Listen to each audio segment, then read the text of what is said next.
Looks like the clown show continues to go on in the Indiana Fever organization led by Amber Cox, clown show, Kelly Krauskopf, clown show, and the bozo of all bozos, head coach Stephanie White, who's just, all of them, they are just sabotaging Caitlin Clark's career. It looks like GM Andrew Cox fires off on Caitlin Clark fans on social media and starts blocking them as well. This is an immature, nasty organization. Caitlin Clark and her agent Aaron Kane need to demand a trade immediately. Welcome to Keep the Vision. Make sure you like, comment, subscribe, share the channel. The trade speculation has officially reached a breaking point, and the Indiana Fever organization appears to be in full damage control mode. Rumors surrounding an alleged effort to undermine Caitlin Clark have intensified, with reports suggesting the front office is struggling to manage the growing controversy. This is no longer just a debate about coaching decisions. It has evolved into accusations of a coordinated attempt to limit the impact of one of basketball's biggest stars. As more details begin to surface, increasing pressure is being placed on Stephanie White and her staff, while questions continue to grow about the reasoning behind several controversial decisions.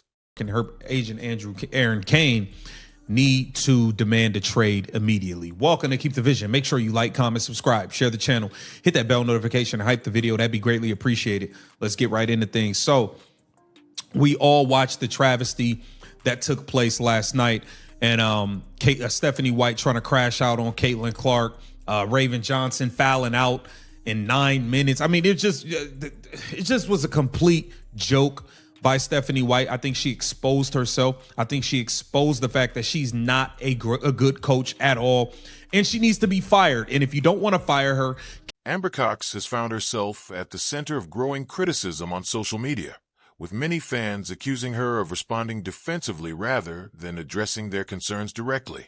Instead of easing tensions among supporters, the Fever general manager has faced backlash for comments that some believe dismiss the frustrations of the fan base. Much of the controversy stems from the team's handling of Caitlin Clark's late absence from a recent game, a decision that sparked widespread debate online. Critics argue that the organization has failed to provide clear answers, leading to even more questions about what may be happening behind the scenes.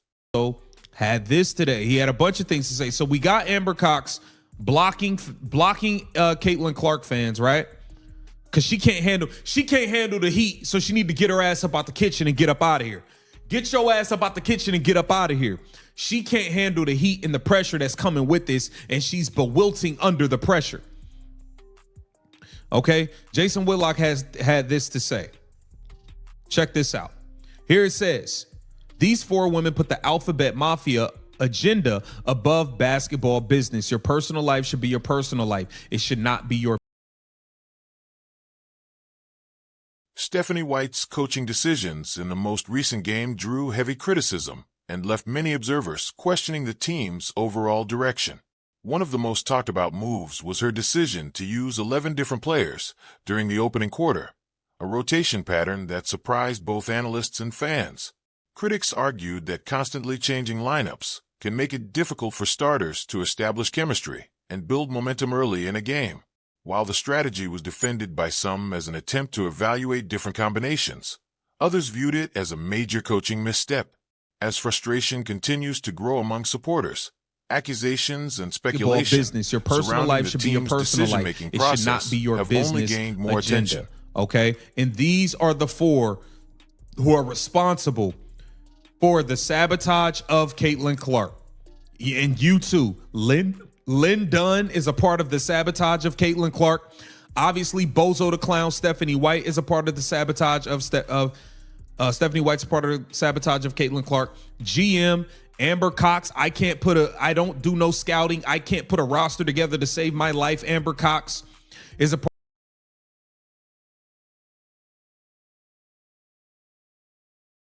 Many fans were left questioning the decision to put Ty Harris back into the game before Caitlin Clark during a crucial stretch of play. The move quickly became another source of criticism for Stephanie White, with supporters arguing that it disrupted the team's offensive flow at an important moment. To some observers, it appeared as though Clark was being kept on the sidelines, just as she was beginning to find her rhythm. Critics believe this was not an isolated incident, but part of a broader pattern of questionable decisions involving the team's biggest star. As frustration continues to build among Clark supporters, tensions surrounding the Fever's coaching approach have become a major topic of discussion. They were playing 3 games in 4 nights. It was actually Portland playing its 3rd game in 4 nights. Steph played 11 players in the first quarter. Wrong coach. 11 players in the first quarter is an atrocity. It is a fireable offense. It is a fireable offense. You got Amber Cox blocking Jason Whitlock because he's being honest and keeping it real about what is going on with the Indiana Fever. They played 11 damn players in the first quarter. They put Ty Harris into the game before they subbed Caitlin Clark back in. Much of the criticism surrounding the Indiana Fever has been directed toward 4 key figures within the organization: Lynn Dunn, Stephanie White, Amber Cox, and Kelly Krauskopf. Some fans and commentators have pointed to this leadership group as being responsible for many of the decisions that have fueled controversy throughout the season. Critics argue that internal priorities and front office decision-making have created unnecessary distractions and contributed to growing tension around the team. As speculation continues to spread, questions about leadership, communication, and overall direction have become impossible to ignore. Many believe that when an organization fails to fully maximize the strengths of its most important players, team chemistry and long-term success can quickly begin to suffer. All-out war. The fix isn't in?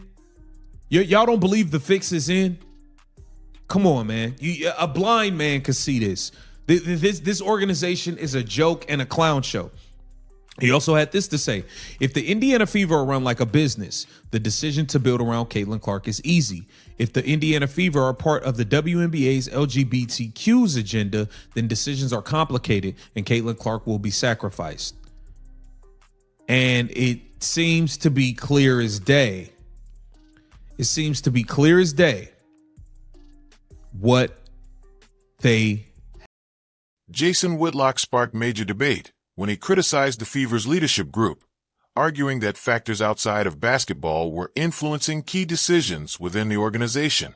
He suggested that Caitlin Clark was not receiving the level of support that a franchise player of her stature should expect. According to Whitlock's perspective, the team has been focusing on issues that have little to do with winning games, instead of building a championship-caliber roster around one of the most talented shooters the sport has ever seen. Whether fans agree with those claims or not, the criticism has fueled an ongoing discussion about why so many of the Fever's recent decisions have faced intense scrutiny from supporters and media alike.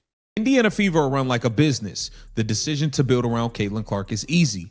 If the Indiana Fever are part of the WNBA's LGBTQ's agenda, then decisions are complicated and Caitlin Clark will be sacrificed. And it seems to be clear as day. It seems to be clear as day what they have decided. It seems to be clear as day what they've decided. This organization is not doing right by Caitlin Clark. This organization is a circus. This organization.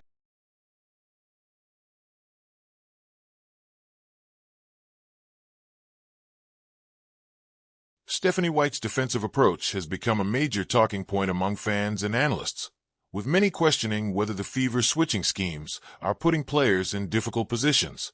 Critics argue that the strategy often creates mismatches, leaving smaller guards defending much larger post players and forcing the team into challenging defensive situations.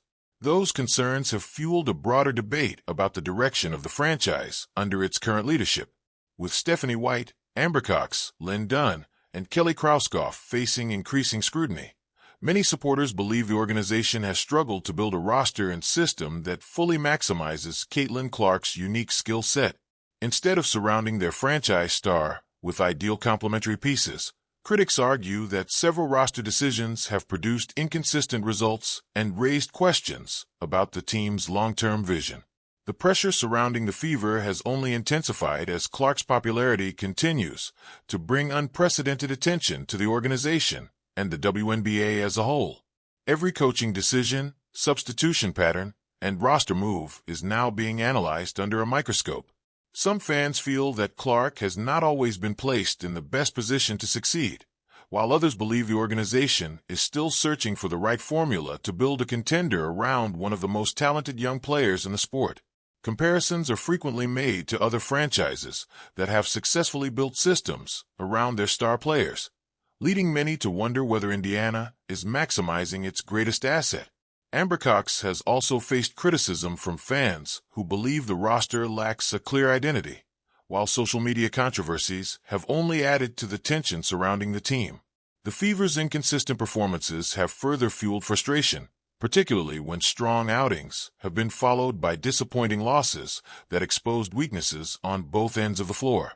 Commentators, media personalities, and fans continue to debate the team's defensive strategies, lineup decisions, and overall direction. Meanwhile, speculation about internal disagreements and organizational priorities continues to dominate online discussions. Whether those criticisms are fair or exaggerated, one thing is clear. Expectations for the Indiana Fever have reached an entirely different level since Caitlin Clark arrived. Fans expect a championship-caliber plan, consistent development, and a clear commitment to building around their franchise cornerstone. As pressure mounts on the front office and coaching staff, every decision will continue to be judged by one standard: whether it helps the Fever become a winning team built around one of basketball's most exciting stars. The organization now faces a critical challenge. It must prove that its leadership, roster construction, and coaching philosophy are capable of matching the enormous expectations that come with having a player of Clark's caliber. If the Fever can find that balance, they have the potential to become one of the league's premier franchises. If not, the criticism and scrutiny surrounding the organization will only continue to grow.